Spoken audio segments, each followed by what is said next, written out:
जय श्री सद्गुरुदेवाय नमः। जय श्री गणपति देवाय नमः। ओम ऐं ह्रीं क्लीं चामुंडाय विच्चे। श्री दुर्गा सप्तशती पाठ 11वां अध्याय। ध्यान। प्रभात काल के सूर्य की चमक के समान सौम्य एवं धमकते अंगों वाली, अपने मस्तक पर मुकुट के रूप में चंद्रमा को धारण करने वाली, कसे हुए उन्नत वक्षों तथा 3 विशाल नेत्रों वाली, मुख पर छाई अत्यंत मोहक मुस्कान से मुग्ध करने वाली, अपने हाथों में अंकुश और पाश आदि धारण करने वाली तथा वरद अभय मुद्रा को दिखाने वाली भगवती भुवनेश्वरी देवी का मैं ध्यान करता हूँ। ओम।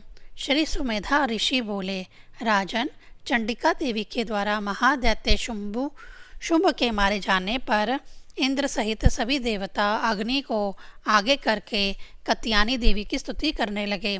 उस समय उनके शत्रु शुंभ का वध ही उनके लिए इष्ट सिद्धि थी। अतः देवताओं के मुख कमल खिल उठे और मुख कमलों के प्रकाश से दिशाएं जगमगा उठी। देवताओं ने स्तुति प्रारंभ की, हे देवी, शरण में आए हुए का दुख दूर करने वाली, हम सब पर प्रसन्न हो। सारे संसार की माता प्रसन्न हो, विश्वेश्वरी प्रसन्न हो और संपूर्ण संसार की रक्षा करो। हे देवी, तुम ही सारे संसार की ईश्वरी यानी सृष्टि, पालन और संहार करती हो। इस जगत का आधार एकमात्र तुम ही हो, क्योंकि पृथ्वी के रूप में तुम ही स्थित हो। हे अथाह पराक्रम वाली देवी, जल रूप में तुम ही स्थित हो, जिसके द्वारा संपूर्ण जगत तृप्त होता है। हे देवी, तुम अथाह पराक्रमी वैष्णवी यानी विष्णु की शक्ति हो। तुम इस संसार का आदि कारण और परम माया हो। हे देवी, तुमने संपूर्ण जगत को मोहवश कर रखा है। इस पृथ्वी पर प्रसन्न होने पर मुक्ति तुम ही प्रदान करती हो। हे देवी, सभी विद्याएं, 6 अंग, 4 वेद, 6 दर्शन, धर्मशास्त्र, 18 पुराणों, आयुर्वेद, धनुर्वेद, गंधर्व और अर्थशास्त्र आदि सभी तुम्हारे ही भिन्न भिन्न स्वरूप हैं। संसार में सभी स्त्रियां और कलाएं तुम्हारी ही प्रतिमूर्ति हैं। हे अम्बे, यह जगत एकमात्र तुम्ही से व्याप्त है। तुम्हारे लिए कौन सी स्तुति उचित होगी? तुम स्तुति यानी मन और वाणी से परे परावाणी हो। हे देवी, जब हमने तुम्हें सभी रूपों में व्याप्त तथा स्वर्ग और मुक्ति प्रदायिनी कहा तो यह तुम्हारी स्तुति ही तो है। वस्तुतः तुम्हारी स्तुति के लिए इससे अच्छे स्तुति परक कथन विश्व में अन्य हो ही नहीं सकते। अंबिके, तुम ही बुद्धि रूप में सबके हृदय में निवास करने वाली तथा अपने भक्तों को स्वर्ग और मोक्ष प्रदान करने वाली हो। हम तुम्हें कोटि कोटि नमन करते हैं। सभी जीवों के हृदय में बुद्धि विवेक रूप में रहने वाली, स्वर्ग तथा मोक्ष प्रदान करने वाली हे नारायणी देवी, तुम्हें नमस्कार है।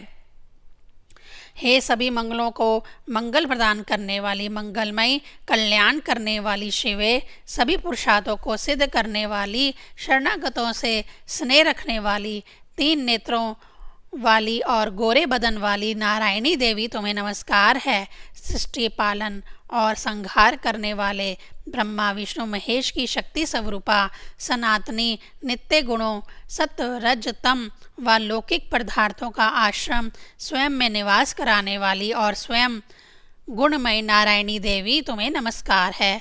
शरण में आए हुए दीनों तथा दुखियों की रक्षा में संलग्न रहने वाली तथा सबकी पीड़ा दूर करने वाली नारायणी देवी, तुम्हें नमस्कार है। हे हंस में जुते हुए विमान पर बैठने वाली, ब्रह्मांडी का रूप धारण करने वाली, यश से युक्त व अभिमंत्रित जल को देवों के रक्षार्थ या दैत्यों के नाशार्थ छिड़कने वाली नारायणी, तुम्हें नमस्कार है। महेश्वरी स्वरूप से त्रिशूल, चंद्रमा और सर्प को धारण करने वाली तथा महान वृषभ की सवारी करने वाली हे नारायणी, तुम्हें नमस्कार है। हे निष्कलंके, मोरों और कुरकुटों से घिरी रहने वाली महाशक्ति नामक अस्त्र को धारण करने वाली कौमारी रूप धारणी नारायणी तुम्हें नमस्कार है। हे वैष्णवी रूप धारण करने वाली शंख चक्र गदा और षडांक नामक धनुष आदि श्रेष्ठ अस्त्रों को धारण करने वाली नारायणी तुम प्रसन्न हो, तुम्हें नमस्कार है। हे हाथ में भयानक चक्र धारण करने वाली और दांतों पर पृथ्वी को उठाने वाली वराह रूप धारण करने वाली मंगलमयी नारायणी तुम्हें नमस्कार है। हे भयानक नृसिंह रूप से दैत्यों का वध करने वाली तथा तीनों लोकों की रक्षा करने वाली नारायणी तुम्हें नमस्कार है। हे मस्तक पर करीट तथा हाथ में महाव्रज धारण करने वाली और अपने 1000 नेत्रों से दीप्तिमय वक्रासुर को मारने वाली इंद्र की शक्ति रूपा नारायणी तुम्हें नमस्कार है। हे शिवदूती रूप से महान दैत्यों तथा दैत्य सेनाओं को नाश करने वाली विकट रूप वाली भयानक गर्जना करने वाली नारायणी तुम्हें नमस्कार है। भयंकर दांतों के कारण विकराल मुख वाली नरमुंडों की माला पहनने वाली चामुंडा रूपाणी महादैत्य मुंड को मारने वाली नारायणी तुम्हें नमस्कार है। लक्ष्मी लज्जा महाविद्या ब्रह्म की प्राप्ति कराने वाली श्रद्धा पुष्टि स्वधा ध्रुवा नित्या महारात्रि प्रलय रात्रि महा आविद्या माया रूपा नारायणी तुम्हें नमस्कार है। मेधा बुद्धि सरस्वती वरा सर्वोत्तमा भूति ऐश्वर्य रूपा भ्रभवी भूरे रंग की व राजसी विष्णु शक्ति तामसी तमोगुण का महाकाली नियता संयमपरा या देव रूपा ईशा सबकी अधीश्वरी नारायणी तुम्हें नमस्कार है। हम पर प्रसन्न हो चर अचर संपूर्ण जगत रूपा सबकी स्वामिनी ब्रह्मा आदि को की सभी शक्तियों से संपन्न दिव्य रूप वाली हे दुर्गा देवी तुम्हें नमस्कार है। सभी प्रकार के भय से हम सबकी रक्षा करो। हे कत्यानी तुम्हें नमस्कार है। देवी यह परम सुंदर तथा सूर्य चंद्रमा और अग्नि में 3 नेत्रों से विभूषित तुम्हारा मुख सब प्रकार के भय से हम सबकी रक्षा करें। हे भद्रकाली तुम्हें नमस्कार है। संपूर्ण दैत्यों का नाश करने वाला ज्वालाओं से विकराल तथा अत्यंत भयंकर तुम्हारा त्रिशूल सभी प्रकार के भय से हम सबकी रक्षा करे। हे देवी तुम्हारा जो घंटा अपने नाद आवाज़ द्वारा संपूर्ण जगत को ध्वनि प्रतिध्वनि से गुंजित कर असुरों के पराक्रमों को नष्ट कर देता है, वह पापों यानी दुखों या दुष्टों से अपने पुत्रों के समान हम सबकी रक्षा करें।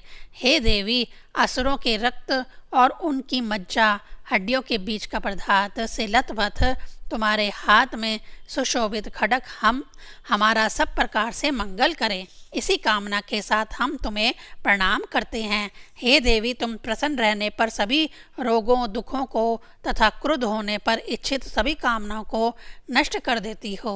हे देवी तुम्हारे आश्रय आराधना पूजन में रहने वालों पर तो विपत्ति आती ही नहीं। तुम्हारी शरण में गए हुए मनुष्य भक्त दूसरों को शरण देने वाले हो जाते हैं। हे अंबिके इस समय तुमने अपने स्वरूप को अनेक अंशों से विभक्त कर ब्रह्माणी आदि रूपों में धर्म विरोधी महादैत्यों का नाश किया है। वह भला दूसरी कौन कर सकती है। विद्याओं में शास्त्रों में ज्ञानपूर्ण वेदांत आदि में एवं आदि वाक्यों वेदों में तुम्हें छोड़ दूसरी कौन है। अर्थात सभी में तुम व्याप्त हो और तुम्हारा ही वर्णन है। इस जगत को अज्ञानमय घोर अंधकार से परिपूर्ण ममता रूपी गड्ढे से सदा भटकाने वाली तुम्हें छोड़ दूसरी कौन है। देवी जहाँ राक्षस और विषैले सर्प आदि और जहाँ शत्रु वर्ग जहाँ चोर की सेनाएं और जहाँ वन आदि में आग लगी हो वहाँ और समुद्र के बीच में तुम सदा साथ में रहती हुई जगत की रक्षा करती हो। हे विश्वेश्वरी तुम संसार की रक्षा करती हो, संसार स्वरूपा हो, अतः संपूर्ण संसार को धारण करती हो। तुम विश्व के ईश सृष्टिकर्ता ब्रह्मा या श्री विश्वनाथ जी की भी वंदनीय हो, जो तुम्हारे सामने भक्ति पूर्वक सिर झुकाए रहते हैं। वे संसार को शरण देने वाले होते हैं। हे देवी प्रसन्न हो, जैसे इस समय तुम्हारा तुरंत दुष्ट महादैत्यों को मारकर हम लोगों की रक्षा की है, उसी प्रकार शत्रुओं द्वारा होने वाले भयों से सदा रक्षा करो और सभी जीवों के पापों को जल्दी से जल्दी शांत करो तथा अधर्म आदि का नाश आदि के कारण होने वाली महामारी आदि रोगों को दूर करो। संसार के कष्टों को नष्ट करने वाली देवी, भक्ति से नतमस्तक हम सब पर प्रसन्न हो। हे तीनों लोकों की जननों की वंदनीय देवी, सभी लोगों के लिए वरदान दो। देवी बोली, हे देवताओं, मैं प्रसन्नता पूर्वक वर देने के लिए तैयार हूँ। तुम लोग हृदय से जो वर मुझसे मांगना चाहते हो उसे मांग लो। संसार के लाभ है तो तुम लोग जो भी वर मांगोगे उसे मैं अवश्य दूंगी। देवता बोले, हे अखिलेश्वरी, तुम इसी प्रकार हमारे शत्रुओं का नाश तथा तीनों लोकों के सभी संकटों को दूर करती रहो। देवी बोली, देवताओं, व्यवस्वर मनवंतर के 28वें युग में शुंभ तथा निशुंभ नामक अन्य मारे गए शुंभ निशुंभ से भिन्न 2 महादैत्य पैदा होंगे। तब नंद गोप के घर में उनकी धर्म पत्नी यशोदा के गर्भ से अवतार लेकर विंध्याचल में रहूंगी और उन दोनों महादैत्यों का नाश करूंगी। उसके बाद पृथ्वी पर अवतार लेकर अति भयंकर रूप से विप्रचित वंश में उत्पन्न महादैत्यों को मारूंगी। विप्रचित वंश ने भयंकर महादैत्यों का भक्षण करते समय मेरे दांत अनार के दानों के समान लाल लाल हो जाएंगे। तब स्वर्ग में देवता लोग और मृत्यु लोग में मनुष्य मेरी स्तुति करते हुए मुझे रक्तदंतिका कहेंगे। फिर भी जब 100 वर्षों तक जल वर्षा नहीं होगी और पृथ्वी पर पानी का अभाव हो जाएगा, तब मुनियों द्वारा स्तुति करने पर आयोनिज रज वीर्य से नहीं यानी अपने आप के रूप में मैं प्रकट होंगी। उसके बाद 100 नेत्रों से मुनियों को देखूंगी, अतः मनुष्य शताक्षी नाम से मेरा कीर्तन करेंगे। हे देवताओं, तब वृष्टि न होने के कारण पहले तक मैं अपना शरीर से उत्पन्न तथा प्राणों की रक्षा में समर्थ शाकों द्वारा संपूर्ण संसार का भरण पोषण करूंगी।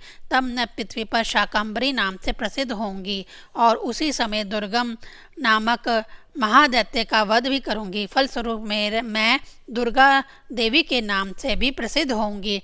तत्पश्चात जब मैं अपना भयंकर रूप बनाकर हिमालय में मुनियों की रक्षा के लिए राक्षसों का भक्षण करूंगी, तब सभी मुनि लोग भक्ति से नतमस्तक होकर मेरी स्तुति करेंगे। तब मैं भीमा देवी के नाम से प्रसिद्ध होंगी। तब मैं तीनों लोकों के कल्याणार्थ 6 पैरों वाले असंख्य भ्रमरों का रूप धारण कर उस महादैत्य का वध करूंगी। उस समय सब जगह सभी प्रकार से सदा लोग भ्रामरी नाम से मेरी स्तुति करेंगे। इस प्रकार जब जब दैत्यों द्वारा उपद्रव होगा, तब तब मैं अवतार लेकर दैत्यों तथा मानवता के शत्रु का संहार करूंगी। श्री मार्कंडेय पुराण में सावर्णिक मनवंतर की कथा के अंतर्गत देवी महात्म्य में देवी स्तुति संबंधी 11वां अध्याय पूर्ण हुआ। अध्याय ध्यान। बिजली की चमक के समान उज्जवल एवं कांति से सुशोभित अंगों वाली सिंह की पीठ पर विराजमान होने से भयंकर प्रतीत होने वाली, हाथों में तलवार और ढाल धारण करने वाली, अनेक कन्याओं से सुसेवित, अपने हाथों में चक्र, गदा, तलवार, ढाल, धनुष, पाश और तर्जनी मुद्रा फटकाने चुनौती चेतना देने वाली मुद्रा धारण करने वाली, अभिनय स्वरूप वाली, मस्तक पर मुकुट रूप में चंद्रम को धारण करने वाली तथा 3 नेत्रों वाली दुर्गा देवी को मैं नमस्कार करता हूँ। ओम। देवी बोली, देवताओं, एकाग्रचित होकर प्रतिदिन इन स्तुतियों से जो मेरी स्तुति करेगा, निश्चय ही मैं उसकी सब बाधाओं को नष्ट कर दूंगी। देवों, जो भक्त मेरे द्वारा किए गए मधु और कैटभ नामक दैत्यों के विनाश के, महिषासुर के वध तथा शुंभ निशुंभ के संहार के प्रसंगों का पाठ करेंगे, जो भक्त अष्टमी, नवमी तथा चतुर्दशी तिथियों को एकाग्रचित होकर मेरे गुणों का, चरित्र का तथा महत्व का श्रवण कीर्तन करेंगे, उनके पास दुष्कर्म नहीं आएंगे और दुष्कर्म यानी पापों से होने वाली आपत्तियां भी नहीं आएंगी। उनके घर दरिद्रता नहीं होगी, ना ही इष्ट मित्रों का विछोह ही होगा। पाठ करने वालों को शत्रु से, चोर से, राजा से, शस्त्र से, अग्नि से अथवा जल समूह से कभी भय नहीं होगा। अतः इस महामात्य को भक्तिपूर्वक एकाग्र चित्र से पढ़ना तथा सुनना चाहिए। यह परम कल्याण का मार्ग है। मेरा महामात्य महामारी से उत्पन्न होने वाले उपद्रवों तथा आध्यात्मिक, अधिभौतिक, अधिक दैविक उत्पातों को शांत करता है। यह महामात्य हमारे जिस मंदिर में भी प्रतिदिन भक्ति से विधि पूर्वक पढ़ा जाता है, उस स्थान को मैं कभी नहीं छोड़ती। वहाँ हमारी स्थिति उपस्थित रहती है। बलिदान, पूजन, हवन तथा महोत्सव के अवसर पर इस महामात्य के संपूर्ण चरित्रों का श्रवण करना चाहिए। ऐसा करने वाला मनुष्य विधि को जानकर अथवा ना जानकर भी जो बलि, पूजा और हवन करेगा, उसे मैं प्रसन्नता पूर्वक स्वीकार करूँगी। हे देवों, क्वार यानी शरद ऋतु के महीने में की जाने वाली मेरी वार्षिक पूजा के अवसर पर साधक को भक्ति युक्त होकर मेरे महामात्य का आदर पूर्वक श्रवण, पठन, पाठन करना चाहिए। मनुष्य मेरी प्रसन्नता से निसंदेह सभी बाधाओं से छुटकारा पा जाएगा तथा धन, धान्य और पुत्र से परिपूर्ण रहेगा। मेरे इन महामातों, ब्रह्माणी आदि कल्याणकारक प्रादुर्भावों और युद्ध स्थलों के पराक्रमों को सुनने से मनुष्य निर्भय हो जाता है। मेरे महामातों को सुनने वाले पुरुषों के शत्रु नष्ट हो जाते हैं, कल्याण की प्राप्ति होती है तथा उनका कुल परिवार आनंदपूर्ण हो जाता है। शांति क्रम में खराब स्वप्न दिखाई देने पर और ग्रहों, सूर्य आदि को में होने वाली भयंकर पीड़ा के समय सब जगह हमारे महामात्य का श्रवण करना चाहिए।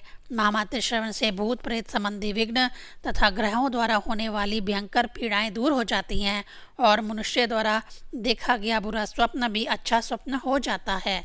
बाल ग्रहों यानी पूतना आदि के आक्रांत बालकों के लिए शांति कारक उपद्रव नाशक है और मनुष्यों की एकता में भेद पड़ने पर परस्पर प्रेम कराने के लिए उत्तम साधन है। सभी दुराचारियों के बल का नाश करने वाला तथा राक्षसों, भूतों और पिशाचों को केवल पाठ मात्र से नष्ट करने वाला है। यह मेरा महामात्य सभी को मेरे समीप पहुँचाने वाला है।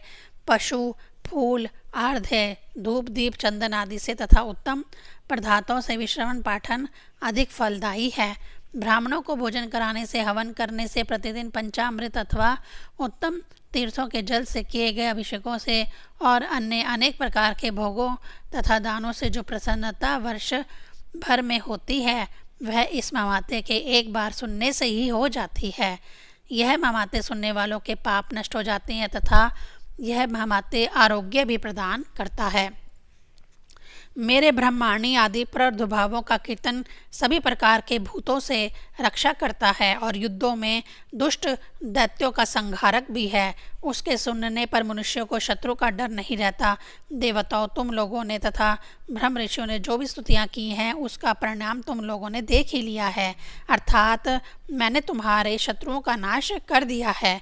तुम देवों द्वारा, ब्रह्म ऋषियों द्वारा तथा ब्रह्मा जी द्वारा की गई मेरी स्तुतियों से सबकी बुद्धि शुद्ध हो गई है। वस्तुतः वन में, सुनसान स्थान में, जंगल की आग से घिर जाने पर मेरे महामात्य का सिमरन करने वाला प्राणी सर्वथा सुरक्षित हो जाता है। डाकुओं से घिर जाने पर, सुनसान जंगल में खो जाने पर, शत्रुओं द्वारा पकड़े जाने पर, सिंह, व्याघ्र आदि हिंसक पशुओं से आक्रांत होने पर मेरे महामात्य का पाठ करने वाला सर्वदा सुरक्षित हो जाता है।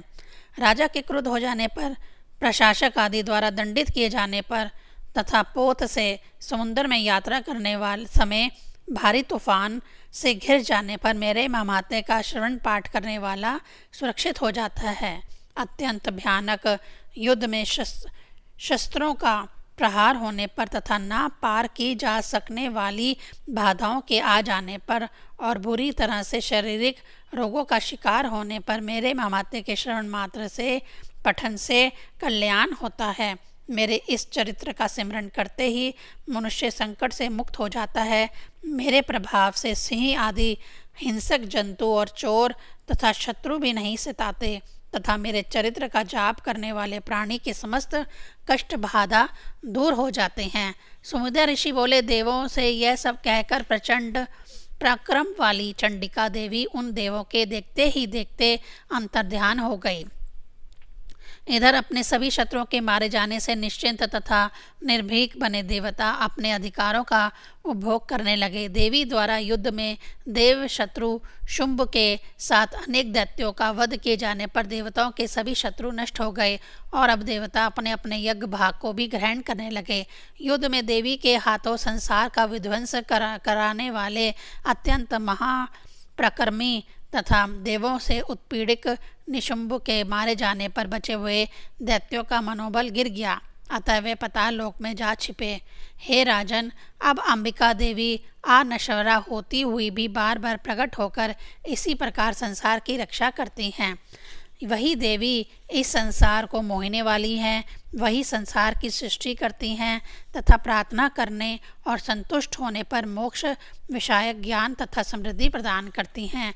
हे राजन, महाप्रलय के समय में महामारी का रूप धारण करने वाली देवी महाकाली संपूर्ण ब्रह्मांड में व्याप्त है। वही देवी समय आने पर महामारी का रूप धारण करती है तथा उस समय सृष्टि ना उत्पन्न करने वाली का भी रूप ले लेती हैं। वही नित्या देवी उस समय पर जीवों का रक्षा करती हैं। वही देवी जब मनुष्यों पर प्रसन्न होती है तो उनके घर लक्ष्मी के रूप में धन संपत्ति प्रदान करती है तथा वही दरिद्रता का विनाश करती है।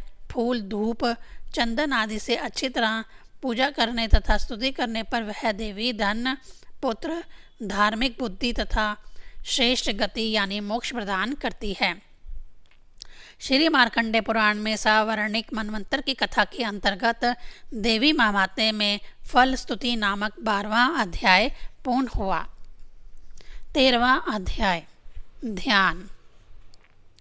उदयकालिनी सूर्यमंडल की सी अकांति धारण करने वाली तथा अपने हाथों में पाश, अंकुश जैसे शस्त्रों के साथ वर एवं अभय को मुद्रा धारण करने वाली, भक्तों को निर्भीक बनाने वाली शिवा देवी क्या मैं ध्यान करता हूँ, उन्हें मेरा नमस्कार है।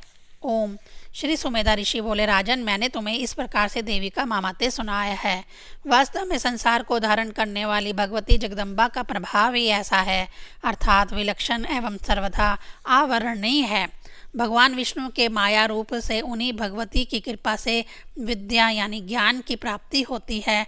उन्हीं देवी के द्वारा तुम तथा ये वैश्य और अन्य बुद्धिमान पुरुष भी मोह में पड़ जाते हैं तथा अभी पड़े हैं और आगे भी मोह में पड़ेंगे। आराधना करने पर वही मनुष्य को भोग, स्वर्ग और अपवर्ग यानी मोक्ष भी प्रदान करती है। श्री मार्कंडेय जी बोले, हे क्रोष्टुकी, श्री सुमेधा ऋषि की इतनी बातें सुनकर राजा सुरत एवं समाधि नामक वैश्य को ज्ञान का मार्ग प्राप्त हुआ और वे दोनों उन नियमधारी महाभाग महर्षि के चरणों में गिर पड़े। उनका हृदय पुत्र आदि में अति ममता व राजवियोग के दुखों के विकारों से मुक्त होकर निर्मल हो गया।